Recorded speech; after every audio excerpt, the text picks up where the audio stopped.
This morning, a Limpopo schoolgirl has been arrested in connection with the assault of Lufuno Mavhunga. The brutal incident was captured on video and went viral on social media earlier this week. Now, in the clip, the suspect can be seen repeatedly slapping Lufuno. The 15-year-old is believed to have later committed suicide and was found by her mother.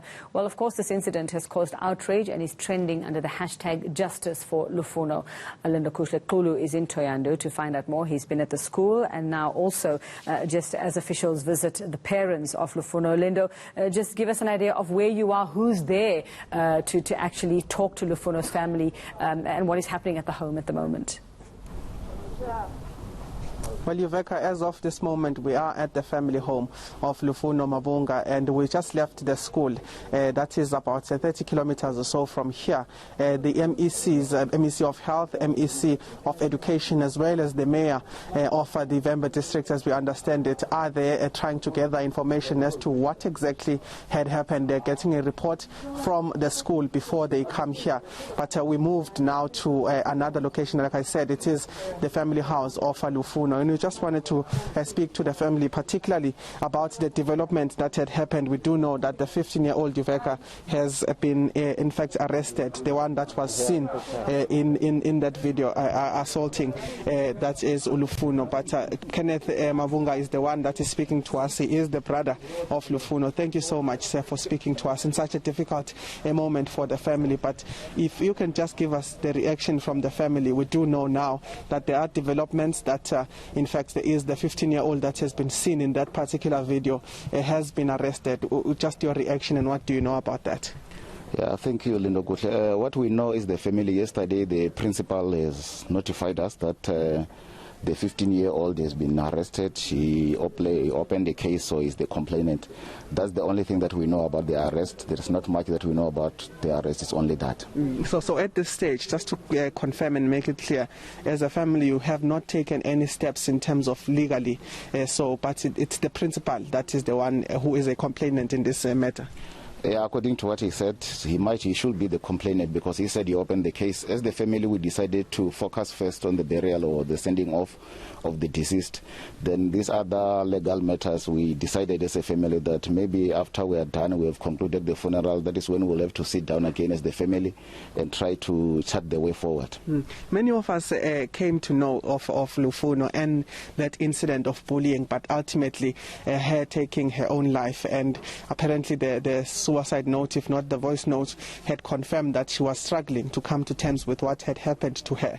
But if you can just give us a sense from that altercation, from that video, when she had gotten home now, what had transpired, and then how did you later discover that she had in fact taken those pills to actually end her life? Lindokuhle, yes, as you've mentioned, there are a lot of issues that are going on social media. As the family, we cannot confirm the voice note, we cannot confirm the letter, we haven't seen it, we checked, we did our research even on their phone, on her phone, we didn't find anything of that sort. But maybe coming back to the day of the incident, she came back from school, she notified her parents, the mother and the father, that she was assaulted by one of the learners at the school. They tried to comfort her as possible as they could. I think by that time they thought they've done a good job, they've comforted her.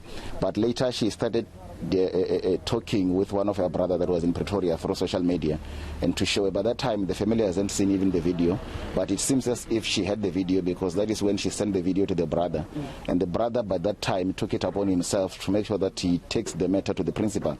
That was on Monday. That was before the whole incident of her taking her life, and the principal said he's very much he's appreciating that we brought the matter to his attention.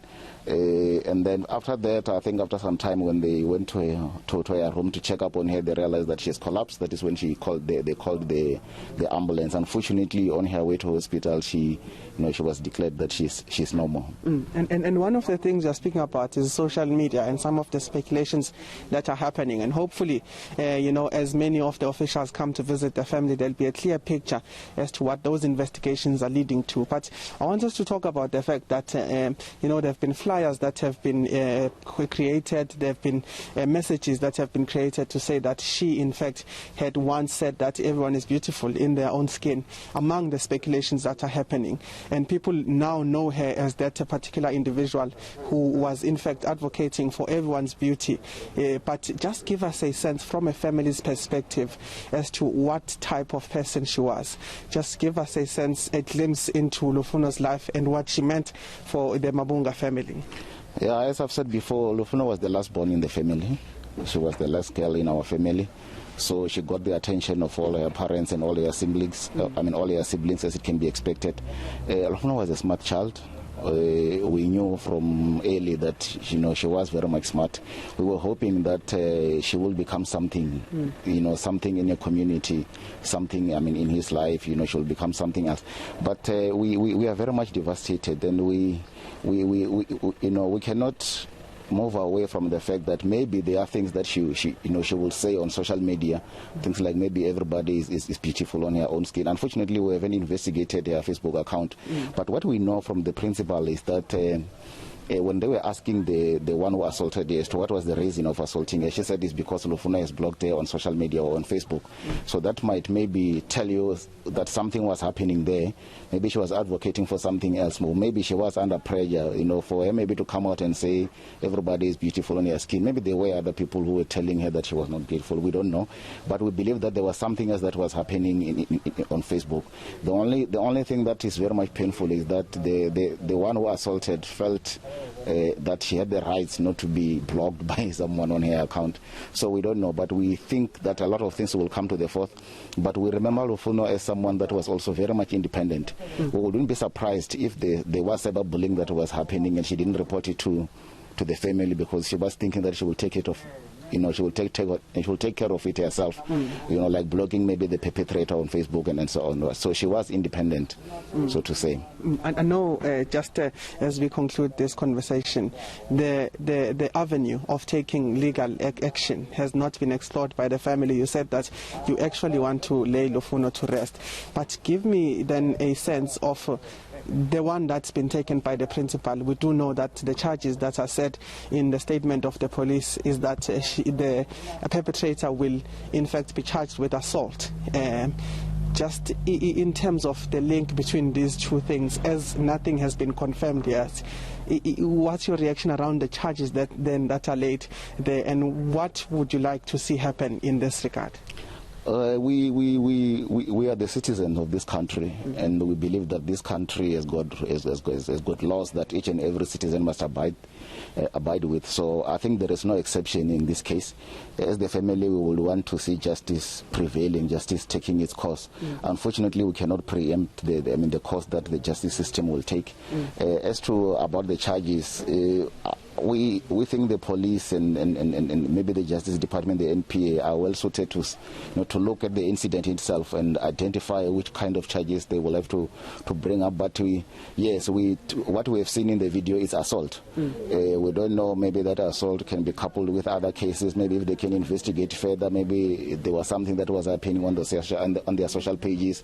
Maybe there can be some cyberbullying. We don't know, but we are very much confident in our justice system that they will look at this and justice will prevail at the end. Just as a last question from myself, the statement that we saw circulating from the family had in fact asked for a certain amount of help in terms of this particular difficult time for the family. I don't know if you have received any help from government or otherwise any other stakeholder in society, but just give us a sense of what are the needs of the family at this stage. We as the family, we are very much grateful for the help that we are bringing we are getting from all South Africans by and large. There are a lot of people that are coming to our rescue. We had different funeral parlors that were willing to come and assist, and that thing has been taken care of. We have people that are bringing in some groceries. There are people who want to sponsor the memorial service if we're going to have one. That is something that we're going to confirm later. We're having people that are depositing the funds into the account that we've given. So we are very much grateful as the family for the help that we're getting from South Africans. All right. Thank you so much, Kenneth Mavhunga. That's the brother of the late Lufuno Mavhunga, but just taking us through the latest in terms of the arrest that has been made. They, as a family, have not taken any legal action. Their focus is to actually bury Lufuno and lay her to rest. And understand that is on Saturday. That's going to be happening on Saturday. But also they're speaking about the help that they've received from South Africans at this particular devastating time, saying that there are South Africans, there are members of the community that have been coming forward to actually bring aid to the infected family. But the MEC, as I understand it, and the mayor are expected to come to the family, and we're going to be giving you that rolling coverage of what actually happens in this developing story. All right, Lindokuhle Xulu, thank you very much. They're speaking to the family of Lufuno Mavhunga, and let's hope that her death has not been in vain, that this incident and the highlighting of it will save another child's life.